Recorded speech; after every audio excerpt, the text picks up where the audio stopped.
Catherine Pénoat, accompagnatrice holistique. J'accompagne les personnes qui ont vraiment envie de changer leur vie, qui ont vraiment envie d'avancer, de grandir. Parce que la vie, c'est devant nous et le passé ne doit surtout pas nous empêcher d'avancer. Aujourd'hui, je vais vous parler des habitudes. Vaste sujet et vous allez voir, très important.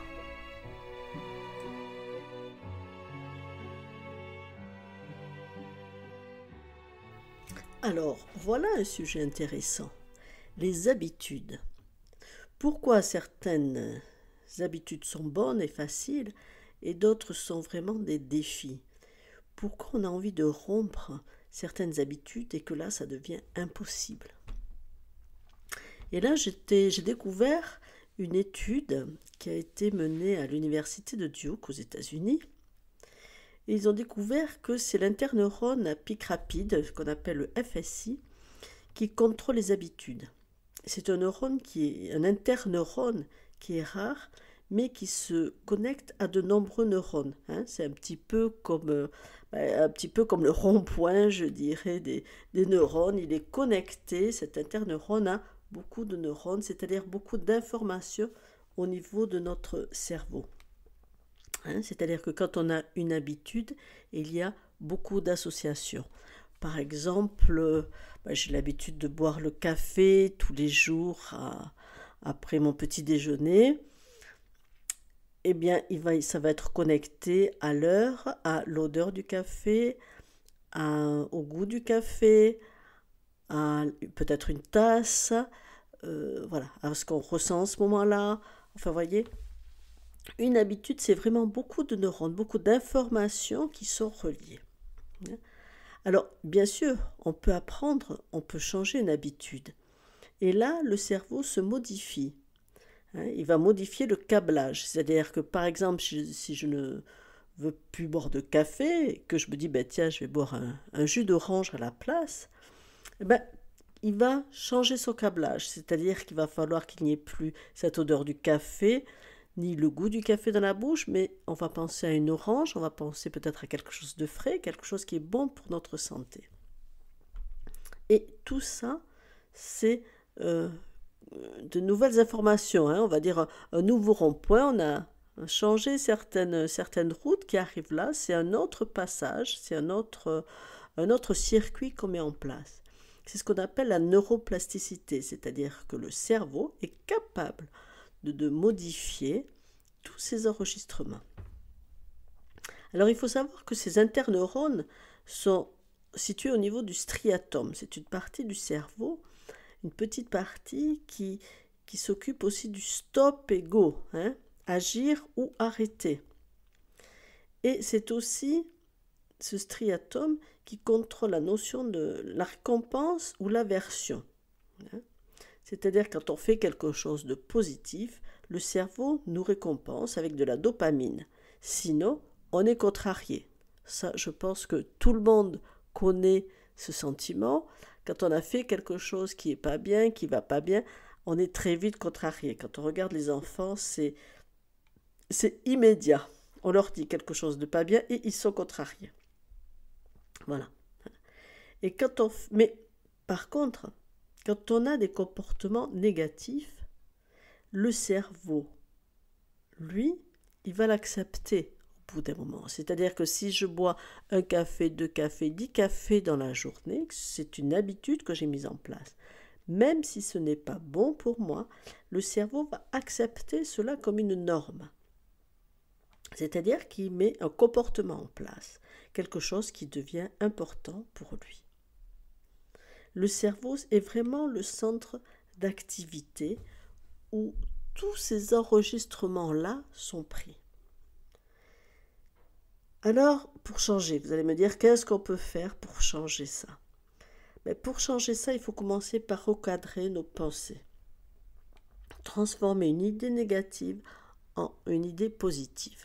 Alors, si vous voulez bien, on va reprendre cette idée de café où peut-être que c'est pas bon pour moi de boire autant de café. Est-ce que c'est bon pour mon corps de boire du café?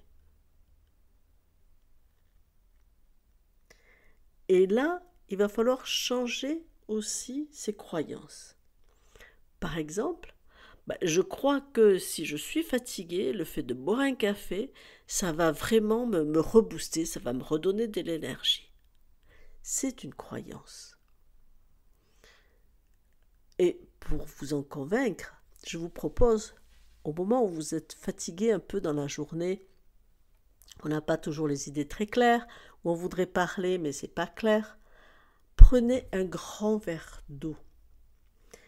Parce que l'eau va aller directement au cerveau et va vous amener beaucoup plus de souplesse, de clarté d'esprit, de facilité aussi à vous exprimer. Donc, changez vos croyances. Et ça, c'est important. Parce que si on veut changer quelque chose dans notre cerveau, si on veut changer un comportement qui est très profond, il faut commencer par changer une croyance. Moi, je me souviens, parce que j'ai fumé comme beaucoup de personnes, et puis j'ai arrêté, bien sûr, comme beaucoup, et plusieurs fois. Mais la croyance, c'est « j'ai vraiment besoin de fumer ».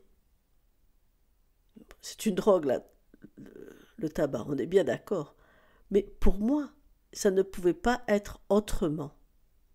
J'avais ce besoin. D'autres personnes, ça va être « oui, mais c'est mon plaisir ». Alors quand on commence à être convaincu que de fumer est un plaisir, c'est vraiment que là, on a fait certains schémas dans le cerveau. Je vous laisse à vos réflexions. Donc, comment développer une bonne habitude quand on veut faire quelque chose qui est bon pour soi, c'est-à-dire ça va être je vais aller marcher tous les jours, je vais changer mon alimentation, je vais me coucher tôt, je ne vais pas passer toute la journée devant mes écrans, je ne vais pas passer 2 heures à regarder Facebook. Voilà. Comment je peux développer une bonne habitude? Alors, nommez la bonne habitude que vous voulez faire. Prenez un papier, prenez un stylo et nommez-la clairement. Deuxièmement, faire un plan. Faire un plan, c'est comment je vais faire dans la journée. Par exemple, si on prend si vous voulez ne plus passer 2 heures sur Facebook, Instagram &co, vous faites le plan de, alors le matin, de telle heure à telle heure, pendant 10 minutes, je regarde. Le soir, pendant 10 minutes, je regarde. Pas plus, on fait un plan précis. Soyez toujours précis et notez-le, c'est toujours important. Et puis, 3, il faut faire attention à surmonter les déclencheurs et les obstacles. Parce que notre cerveau fonctionne beaucoup avec des associations. Par exemple, moi je reviens à ce que je connais bien. Quand j'ai arrêté de fumer, le tabac est associé au café et à l'alcool. Donc, et quand j'ai aidé des personnes à arrêter de fumer, elles me disaient « oui, non mais je suis invitée à un anniversaire, donc je vais fumer ». Voilà, c'est l'association qu'on a. Donc, qu'est-ce qui est important à ce moment-là? Il faut faire des choix, il faut se choisir. Soit j'attends 2 jours pour arrêter de fumer pour ne pas être sollicité, soit je ne vais pas à cet anniversaire-là. Et personnellement, je sais que pendant quelques jours, je n'ai pas vu grand monde, je me couchais tôt, j'ai changé mes habitudes pour ne plus être sollicité. Parce que j'avais conscience aussi de ma force et de ma capacité. Donc supprimez vraiment tout ce qui peut vous amener à céder à tout ça. Si vous buvez le café tous les matins avec les mêmes collègues, pendant quelques jours, essayez d'aller boire votre jus de fruits à une autre heure. D'accord? Et puis, 4e chose, c'est visualiser le résultat. La visualisation est vraiment quelque chose d'important, de primordial. C'est pour ça que je tiens beaucoup à cette formation, la formation que je fais, la team, où on parle de visualisation. Et on ne fait pas qu'en parler, on pratique énormément. Donc, ce qui est important, c'est de visualiser le résultat. La visualisation finale. Donc, fermez les yeux, passez juste quelques minutes à vous détendre, à respirer tranquillement et à vous voir avec le résultat final, le résultat atteint. Par exemple, je veux me lever tôt tous les matins, je ne veux pas traîner au lit. Le soir, avant de vous endormir, visualisez-vous avec le réveil qui sonne. Et puis vous avez vraiment cette envie de vous lever parce que vous savez que vous avez des choses importantes à faire pour vous, des choses que vous aimez faire, des choses dont vous avez envie. Et mettez ce résultat, vous êtes content de le faire. Si vous voulez arrêter de fumer, visualisez-vous avec des amis, sans être obligé de sortir pour aller fumer, sans être dépendant de cette cigarette. Visualisez le résultat. Et puis la dernière chose qui est importante, et là on revient à notre cerveau directement, c'est la récompense. Les interneurones sont dans le striatum, c'est la récompense. Donc faites-vous, donnez-vous des récompenses. Qu'est-ce qui peut vous faire plaisir ? Alors, si la récompense d'avoir perdu 500 grammes et d'aller manger un chou à la crème, c'est peut-être pas le meilleur choix. D'accord ? Donc, trouvez d'autres choses qui peuvent vous faire plaisir. Allez prendre un bain, allez marcher dans la nature, offrez-vous quelque chose. Enfin, voilà. Allez manger avec des amis, partagez un bon moment. Trouvez quelque chose qui vous récompense, qui vous fasse plaisir. Moi, une de mes récompenses, je vous la confie, c'est d'aller m'acheter des stylos. Voilà. Quand j'ai quelque chose à faire, quand j'ai fait quelque chose, je vais m'acheter un stylo, un petit stylo, n'importe lequel, de couleur, 4 couleurs, un feutre. Voilà. C'est ma récompense, c'est quelque chose qui me fait à moi plaisir. Voilà. Donc, je vous résume rapidement. Quand on veut changer une habitude, développer une bonne habitude, 1. Nommez-la. 2. Faites le plan de ce que vous pouvez mettre en place. Alors, il faut savoir que ce sont des petites actions, mais répétez, et commencez toujours par des petites choses. 3. Surmontez les déclencheurs et les obstacles. Ne vous mettez pas dans des situations difficiles. Évitez au maximum tout ce qui peut être trop difficile pour vous. Et puis, vous verrez qu'après, vous pourrez y aller, il n'y a pas de souci. 4e chose, visualisez le résultat. Et 5e, récompensez-vous. Vous avez réussi, vous le méritez. Voilà ce que je voulais vous dire aujourd'hui sur les habitudes. Nous en reparlerons sans doute, peut-être, je l'espère. Et si vous venez dans ma formation, la team, vous verrez qu'il y a beaucoup de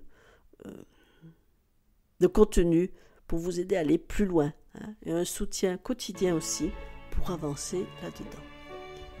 Et puis, n'oubliez pas que vous êtes un être merveilleux et que vous avez énormément de capacités en vous. Ne vous sous-estimez jamais. Bye bye les amis, à très bientôt.